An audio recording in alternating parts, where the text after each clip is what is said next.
exquisite light and love of God. Accept in this moment the light, the love, the perfection that is the driving force of your being. You may have identified with another way. You may have identified with fear in the past.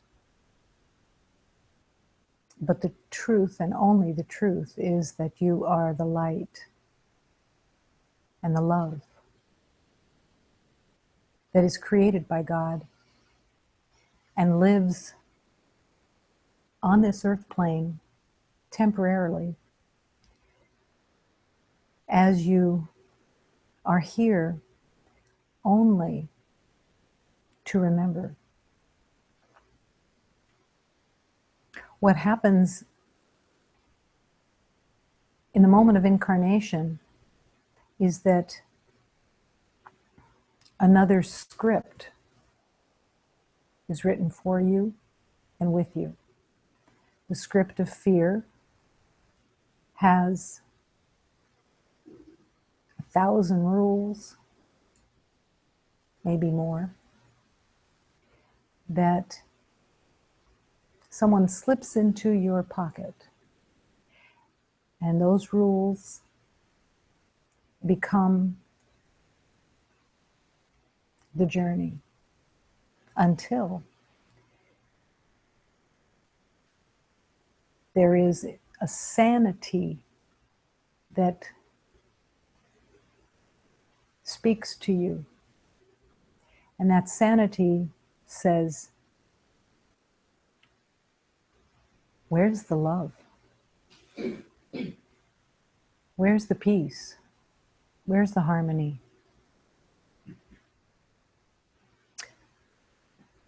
The fear rules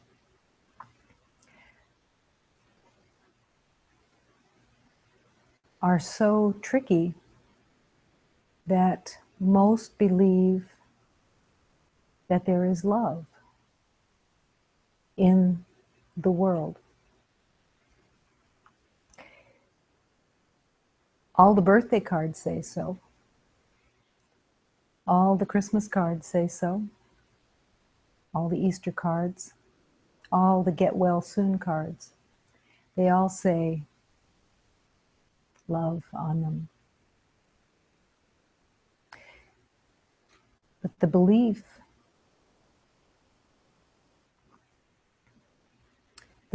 that something is wrong with someone in any way is already proof that there is no love there.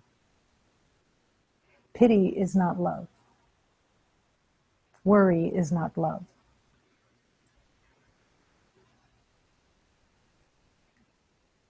The holding of grudges is not love.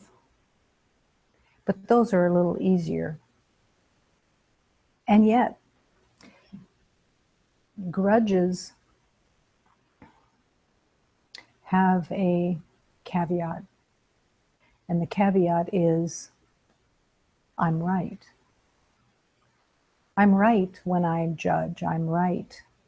I have evidence. And my rule book says so. But love is calling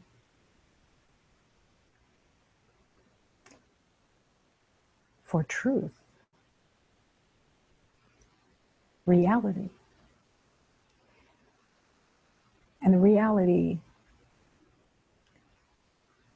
has no judgment or opinions within it.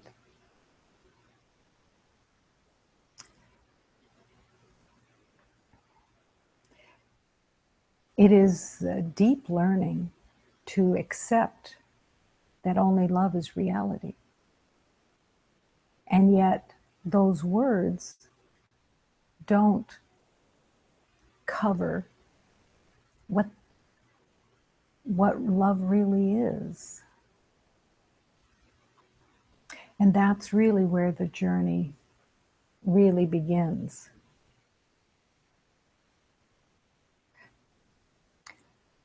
The game of love, the spiritual game of love, is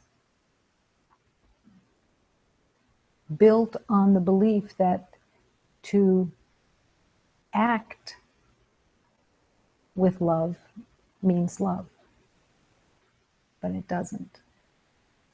And everyone deep within is aware of that. Because as soon as there is a demonstration of love without the opening of the heart, the guilt is there for pretending. And the nervousness is there too, of something being not in balance and harmony. How do we learn to love?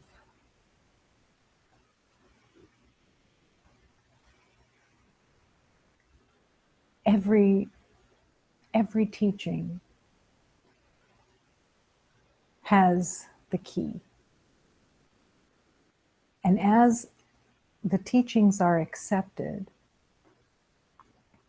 love begins to show itself. It shows itself through the peace that you carry, the harmony, and the glimpses of joy that begin to show up. But peace, most of all, is the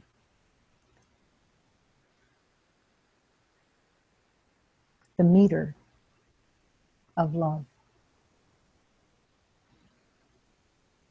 If you find yourself worried, upset, disturbed, confused even, love has temporarily at least been forgotten. And yet love is waiting for you constantly, waiting for you to just say, what do I know?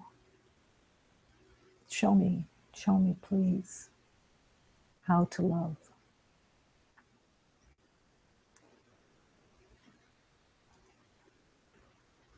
And the camaraderie within that love is the testimony to your open heart. And it takes sometimes great courage, great faith to open the heart when the evidence says no. When the evidence says, I'm checking things out and I don't think this is a place where I can love. And that is exactly the place where love is called.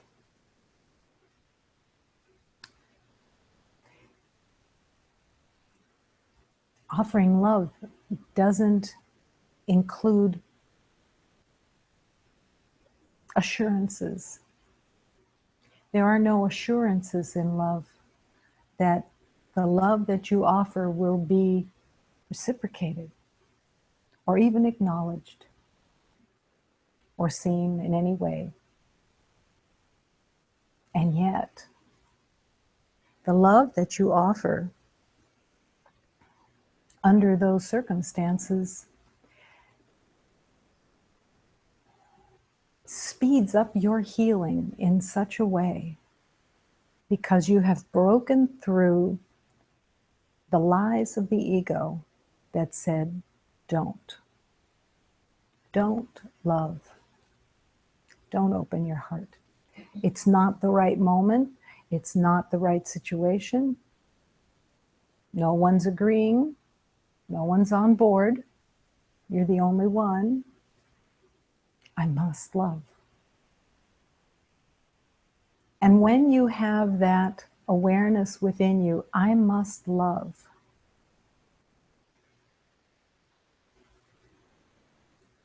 It's somewhat like Superman, leaping tall buildings in a single bound, having supernatural powers,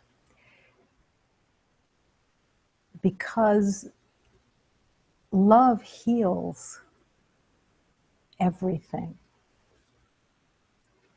And you carry that love within that is the healer. But it can't heal if you hold it in separation, believing that it's not the right time, it's not the right place, it's not a situation that feels good. And maybe you even put your finger in the air to see how the wind is blowing and decide, well, not today. Don't wait. Don't wait. Don't try to compromise. Don't try to bargain. Don't try to figure it out. I must love, because it is freedom. It is the divine connection with God. And it means an unconditional love. A love without conditions, that does not parse the offering.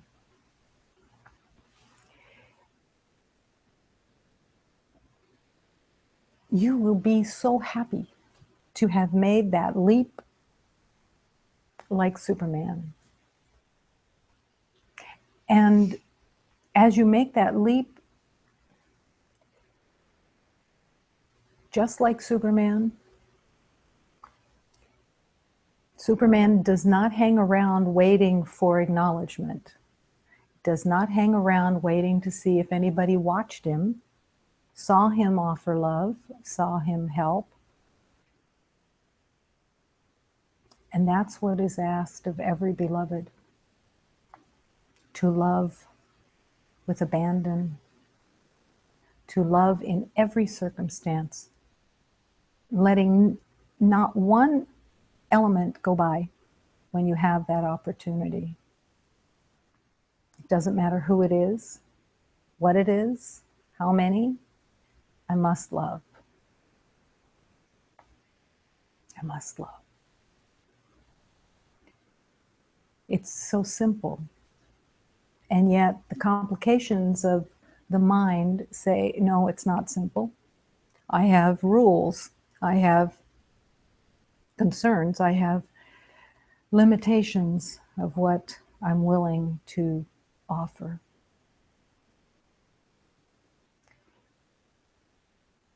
Don't listen to the lies that tell you that this makes sense. This is the insanity that speaks. The insanity says, I have rules.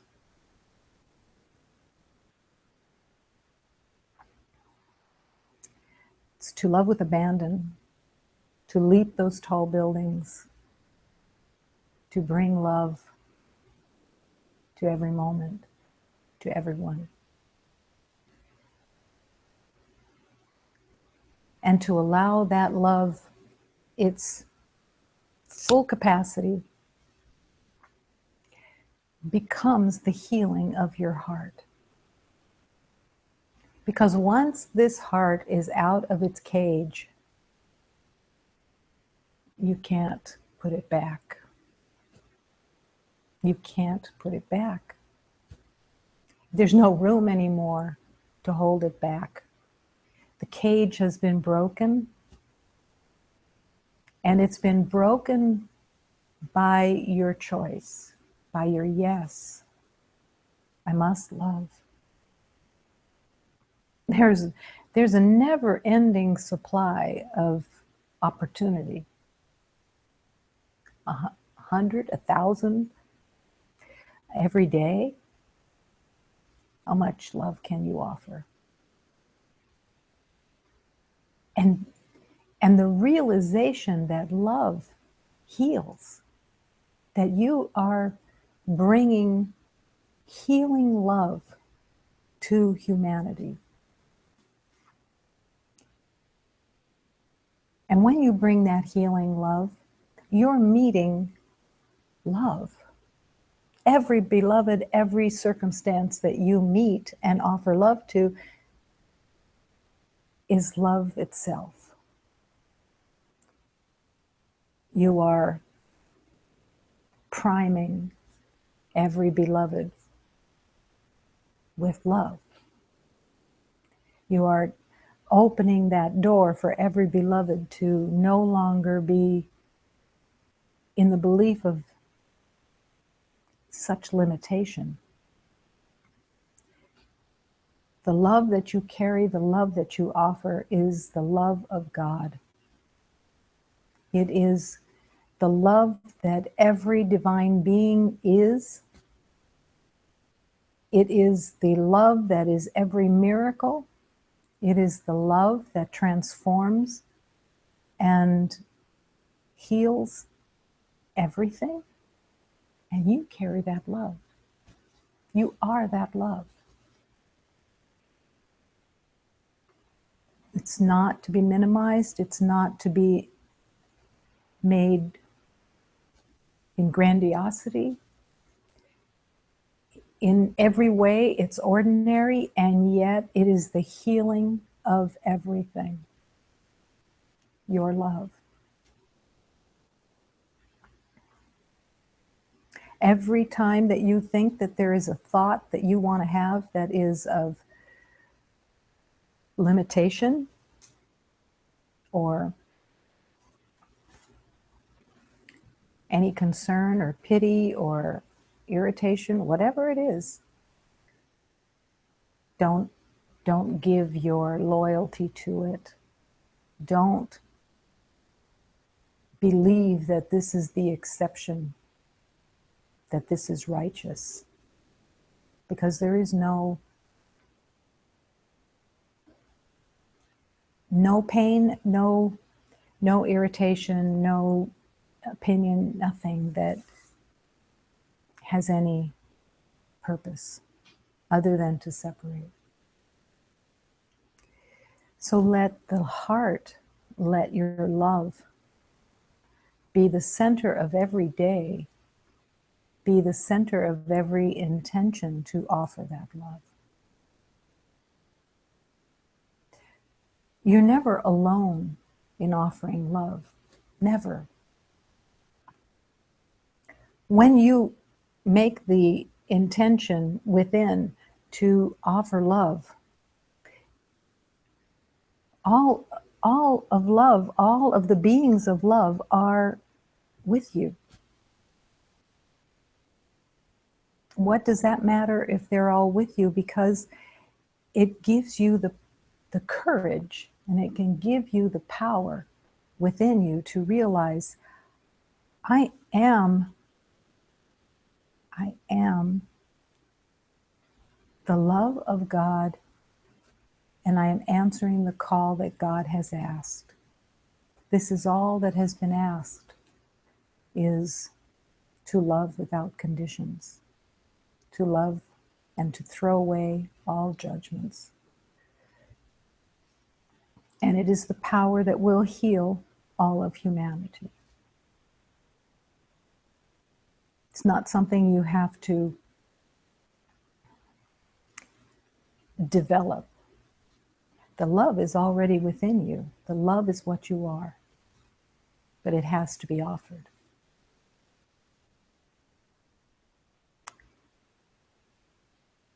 Don't waste this journey with caution.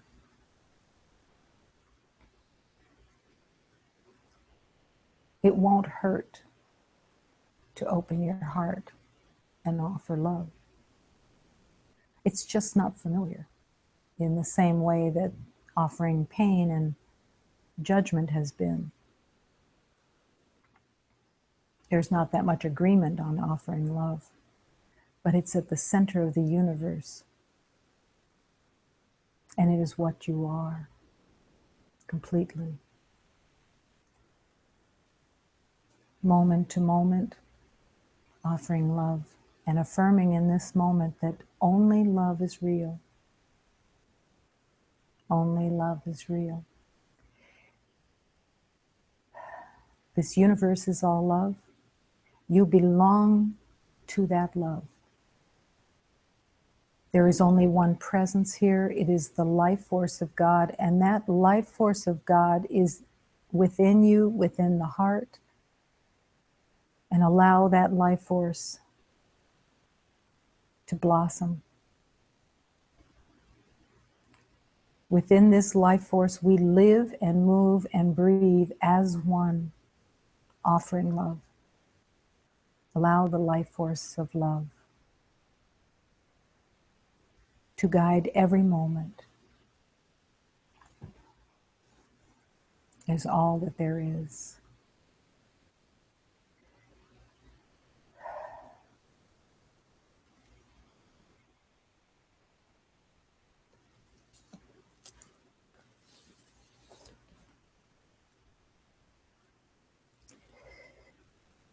As there is only love, there is only healing of everything that's been believed in of the past, and the joyousness of surrender. Over the mountains of despair, we will rise above. Over the heartache and the pain, upon the wings of love. The healing of our savage heart, gently by the dove, miraculously transforming us upon the wings of love. Terrible mistakes we think we've made, regrets we've undergone. Sometimes the hopelessness makes us forget the sun at dawn. All delight and joyousness, the tender mercies of Jesus, who carries our burdens upon the wings of love. Jesus, who carries our burdens upon the wings of love.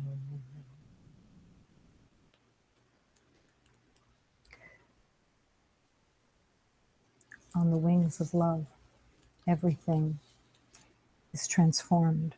Everything is surrendered.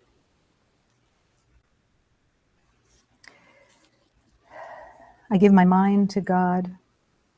I give my mind to the truth.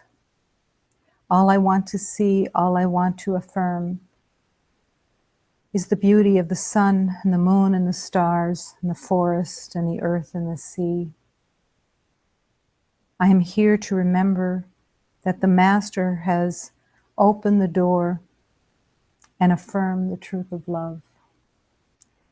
And this eternal love is so pure and is so all-encompassing that it is here on this earth plane, filled with purification. Oh, my love, my eternal light of love, I am here to see the light that shines in the shady forest.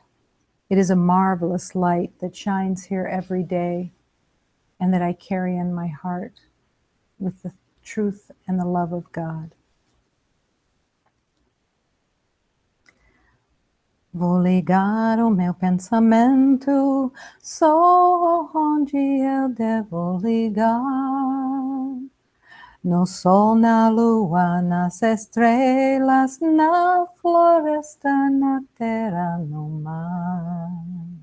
Esta estrada que estou andando, eu mesmo mestre andou. Eu estrada de Jesus Cristo, onde nos afirmamos o amor eterno tá puro, que em todos podem falar, e quem leva-nos nas alturas para nos purificar. O amor eterno de Deus vive nas matas sombrias, e uma luz maravilhosa que ilumina todo dia.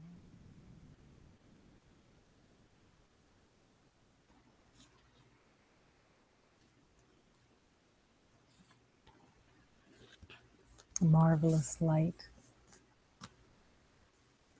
that is nourished by all the love and the truth of that love. We add to ourselves or detract.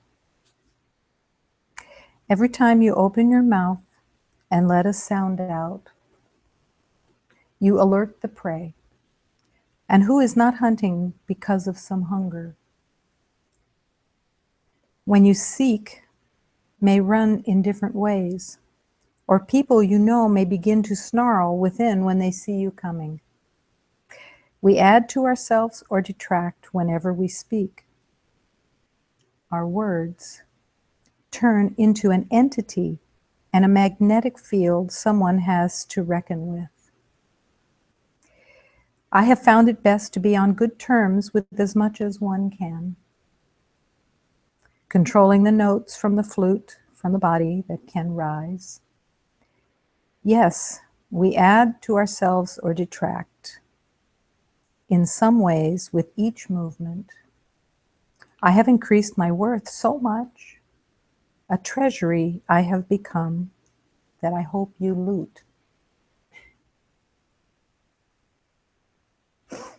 Every time you open your mouth and let a sound out, you alert the prey. One way of offering love is through the use of words. And those words can either help love or cut it off.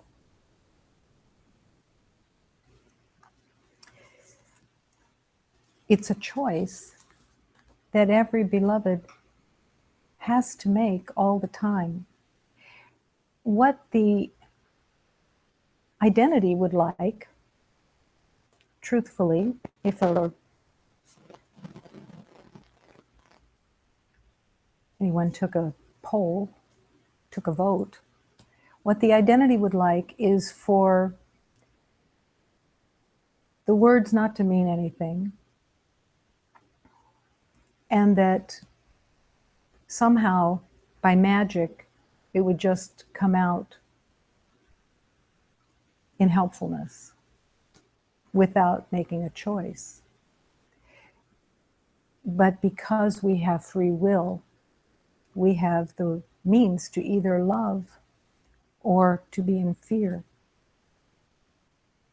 And the words are many times the indicator of what our beliefs are. Every time you open your mouth and let a sound out, you alert the prey. This is not P-R-A-Y, this is P-R-E-Y. And the prey can be whatever you believe it is. But if your only intention is to love, to offer love, things become much easier. You don't have to worry about what you're saying because your intention is to love. Even if you trip over your words, even if you find your words coming out kind of silly, it's the intention that brings the love. If you don't say anything, that can also bring love. It's that opportunity of really, we either add to ourselves or detract. We either hold love in its divine place, honoring, or we give the mind and the senses back to the ego and use it for familiar purposes from the past. To want to offer love through the senses, we have to be available. We have to be alert, even. And the words are measured. The words for love are measured. The ego has no measurement. The ego speaks loudest first and whatever it wants to say. And most of what the ego wants to say is coming from the emotions of past elements. It's an amazing thing that the ego can hold a grudge for 1,000 years. It's a pretty powerful element. It's not a power that has any helpfulness to it, but it's a powerful element that it could hold a grudge for 1,000 years or 10,000 years. And that it will. And the most amazing thing about the grudge is that it has data to go with it. It has information of why and who and what, and even dates and times and circumstances. Love doesn't have any of those. Love doesn't have a reasoning, and it doesn't have data, because it's now. It's right now. What the ego offers is always coming from the past, and it can carry data. And it even can give someone the false assurance that it means something. But your heart will recognize the disturbance of that data offering. And it may even seem scary to offer love without data, when you love data, when data seems to be important. And then love doesn't have any. Love just throws itself, offers itself. Don't be afraid of the non-data. Don't be afraid of God's push to offer that love. If you have been praying for healing, and you have been praying for the opening of love, then the everyday is not the time to pull back and say, well, wait a minute, I didn't really mean today. I meant maybe next week, not today. Resist the urge to say not today. Resist the temptation that says, I'm too busy to spend time offering love. I have things to do, people to see, places to go. Resist that urge to not accept that offering love is the precious gift that you have. It means everything. That is true. That is real.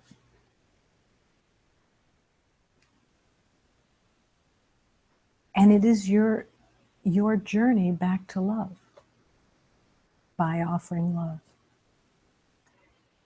without conditions, without data. And also that you are not in the slightest bit concerned that it's recognized, that someone should notice that you're offering love. As soon as there is that element that says, gosh, come on, this was a toughie and I went there, and can anybody acknowledge this? All of heaven is singing. All of heaven is cheering for your offering of love.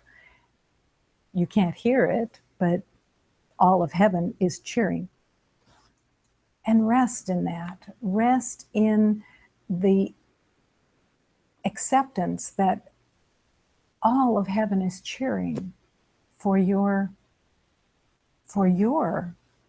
offering of love, because heaven knows that this is your own healing. And heaven always cheers. Heaven is always so happy for anyone to offer love. And they join in that offering of love, always. Every time you open your mouth and let a sound out, you alert the prey.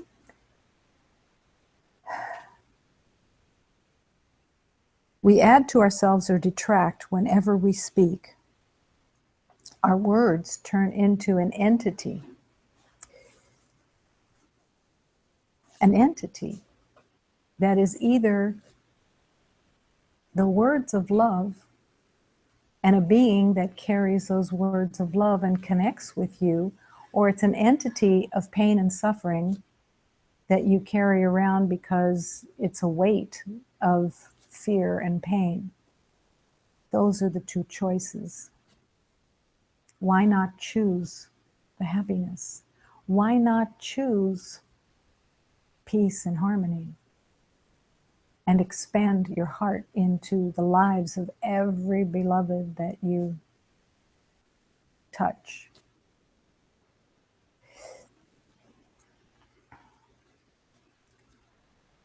There's a teaching that says,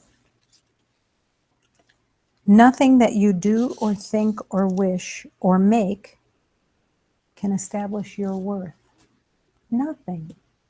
Now this teaching kind of blows out the fantasy of this world. Nothing that you do or think or wish or make can establish your worth. So then when you're looking at what you're offering, here's the data. The data is that nothing that you do or think or wish is going to make you have more worth. Your worth can't come from this world. Your worth is established by God. Your perfection. But it has to be truly accepted. It has to be embraced. That the offerings that you bring to humanity are not seen through a physical expression. Because the physical expression can be used either by the ego or by God. So it's not the physical expression, but it is the intention that your heart holds of what it's for and what do you want to offer. Nothing that you can do or think or wish or make can give you worth. This is not a condemnation by any means. This is, oh, thank God. No, really, thank God. Thank God that we don't have to make our worth through what we do or think or wish or say. If we have to do that, it's It's a hard road. Thank God it's not true. Everybody has already done that. Everybody has used the ego to think that you're going to produce some worth. But this is where the resting in God meets the teaching. To rest in God is to accept I don't have to do anything to prove my worth. I can't. I can't prove a thing about anything. I am here to learn to love because I am love.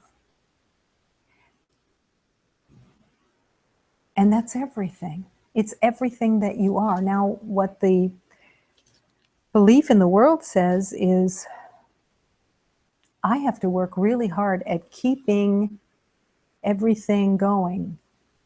I have to work hard at keeping everything in balance and running.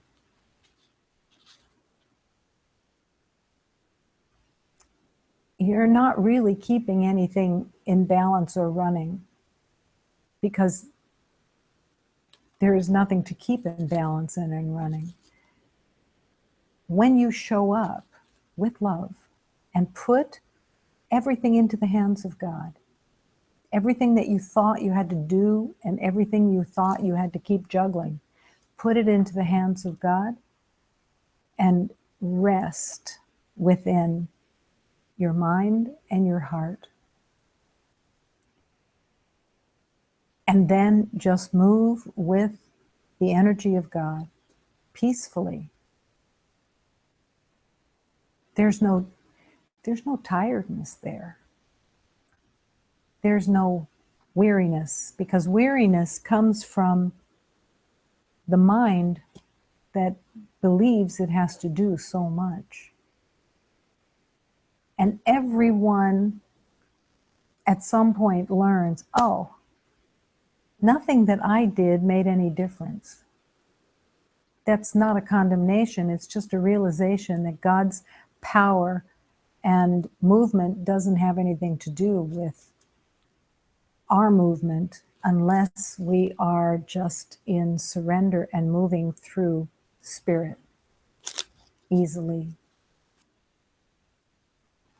It's a learning that doesn't come easily at all because of the belief that it's difficult. So when you ask these questions, what would you have me do? Where would you have me go? What would you have me say and to whom? Show me, lead me. What would you have me say and to whom? May be the toughest of those three. Because the ego just doesn't want to spend time answering to God. But what if you actually listened? What would you have me do? There is this beautiful place in that questioning that actually will open the door to doing everything very simply as possible. Everyone has had a situation where fear comes up and you believe that you have to somehow get a handle on it and control it. But it's actually the opposite. It's that relaxation and asking, what would you have me do? I will follow. Where would you have me go? Lead, please. Show me the way. And who and what would you have me say and to who? Can you run your life through these questions? Absolutely. Does the ego want to? Absolutely not. The ego likes difficulty. And the purpose of love and the purpose of any teaching is for simplicity. It's for the opportunity to join and merge with the divine and follow, truly follow, against reason in the world, against the meaning that you may be giving it. And it's not that it's a battle, it just can't align with the ego's decisions. Come back and ask, what would you have me do? And everyone has exerted great effort to preserve everything made from the ego. Great effort to preserve it means I have to fight for what I think I know. And there's nothing more painful than fighting for what you think you know, being right. And all of love is calling you to let go and let God lead, even if it's unfamiliar. There is a beautiful teaching that says, do not forget how little you have learned. This is again not a put down. Do not forget how little you have learned, because the ego wants to say, I got this. I got it. I know what I'm doing. I'm in charge. But if you come back to how little you have learned, then you're open to what is being offered in the moment. And to remember how much you can learn now. Because everything is in this moment of learning. And love wants you to learn completely everything now. What happens when you decide that you know how things should be? Fear comes up. Fear is, you just rang the doorbell for fear. I know how things should be. No, I don't know how things should be.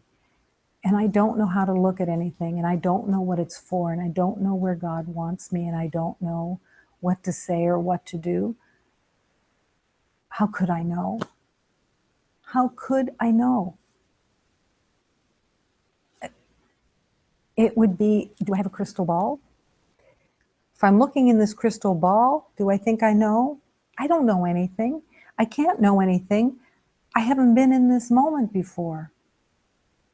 And if I'm got anything that I think I know, it has to come from the past.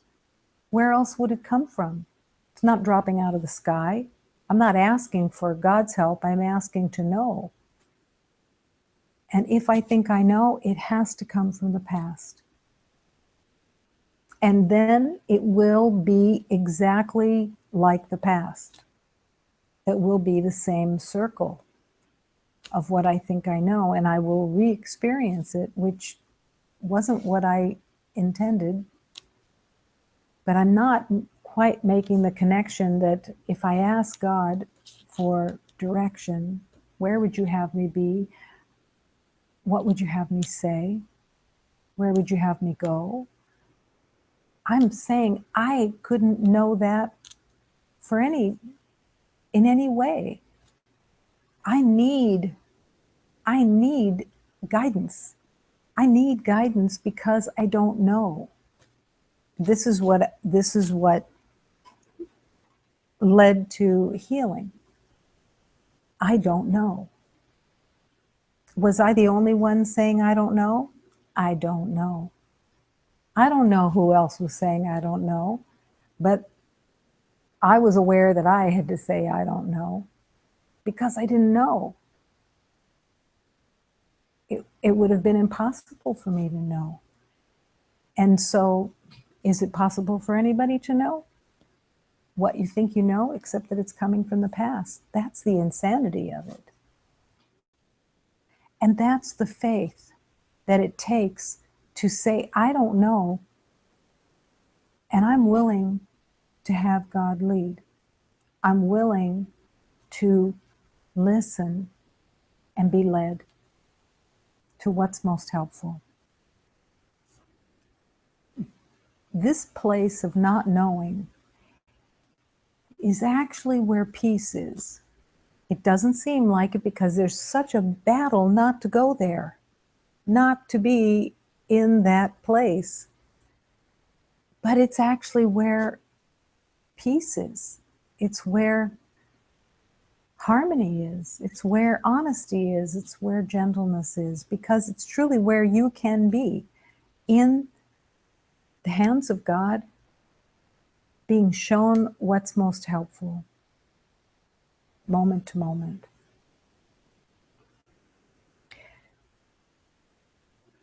Is the information, is the calling from God, is the information from God easily accessed? Yes. The only thing that has to be apparent is that you want to listen. That's the key.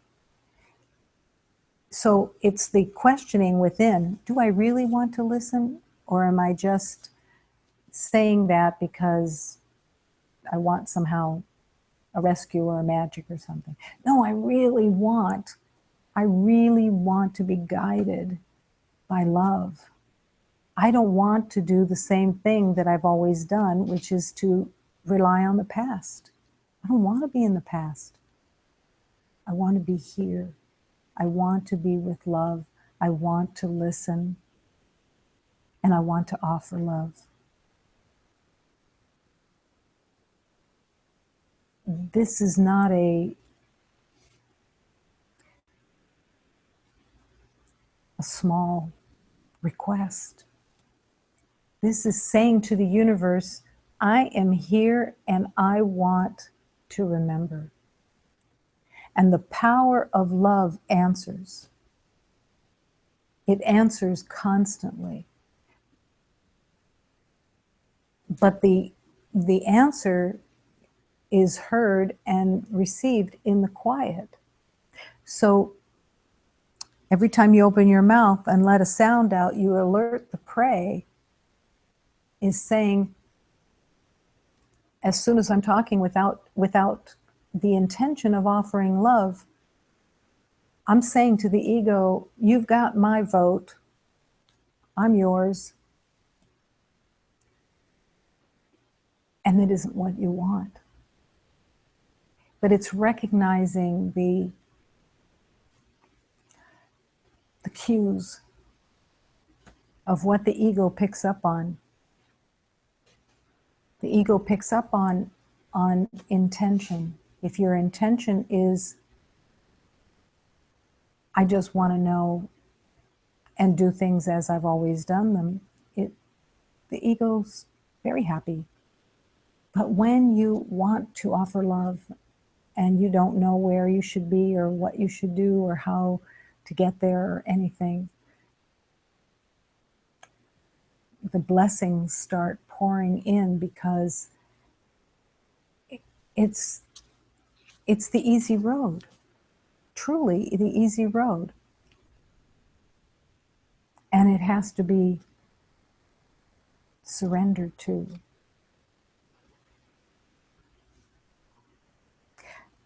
Every time you open your mouth and let a sound out, you alert the prey. Nobody thinks of speaking as a weapon, and yet it can be a weapon. I had a great weapon. I had a great weapon that I could cut somebody to pieces with this weapon, and I did. I could get so vicious that I could rip somebody to pieces. That weapon could also bring pain because of the lack of love. I didn't have to be vicious. I just had to say something from the past that was completely insane. That was vicious enough.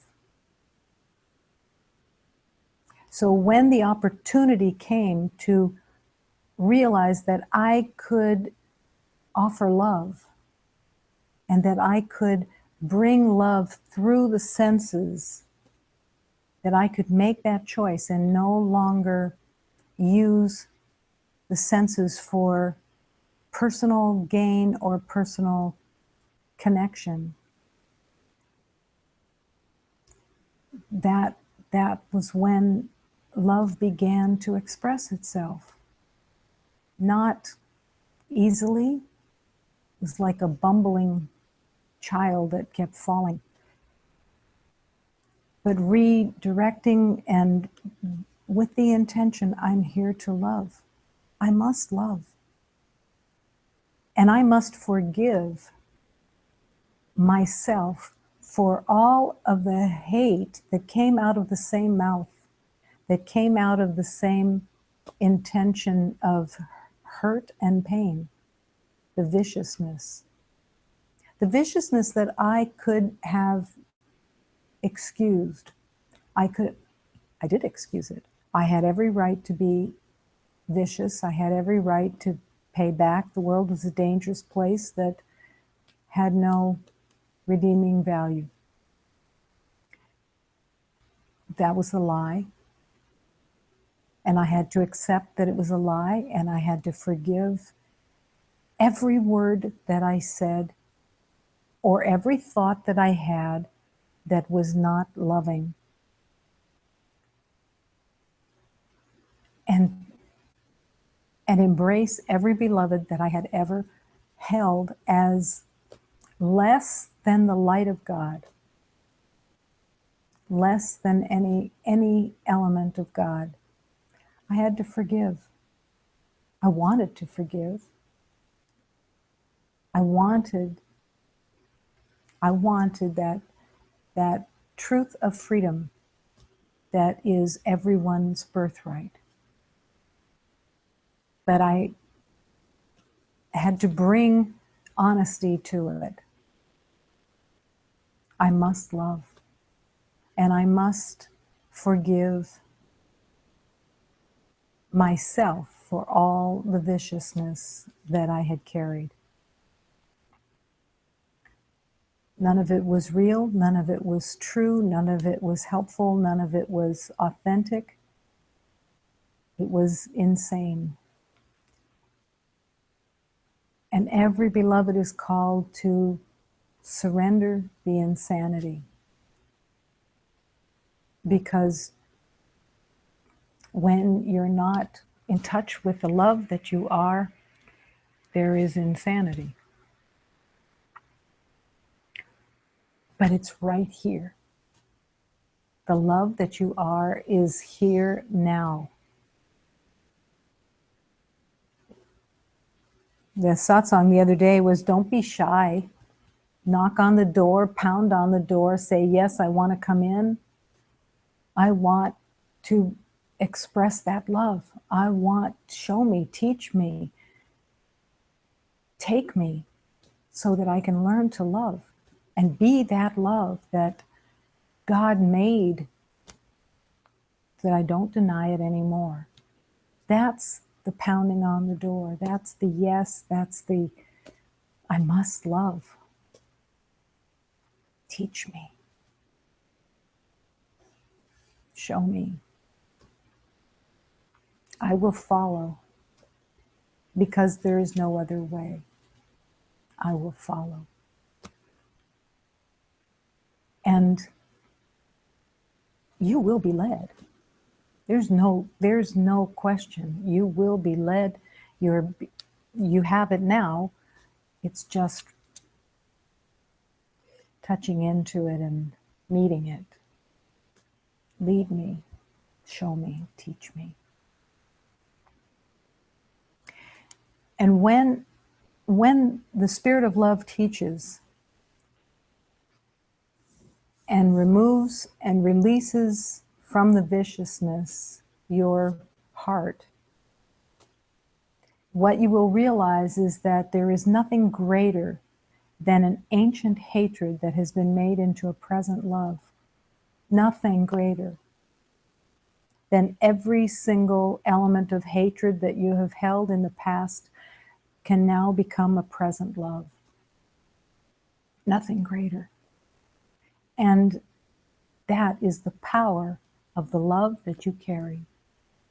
The power to heal the past completely and to set everyone free and to set yourself free, not by yourself, but with the beauty and the perfection of all of heaven. I must love and I must forgive. Allow the beauty of your true nature to knock on that door. And accept your birthright. You are love. Nothing else is true.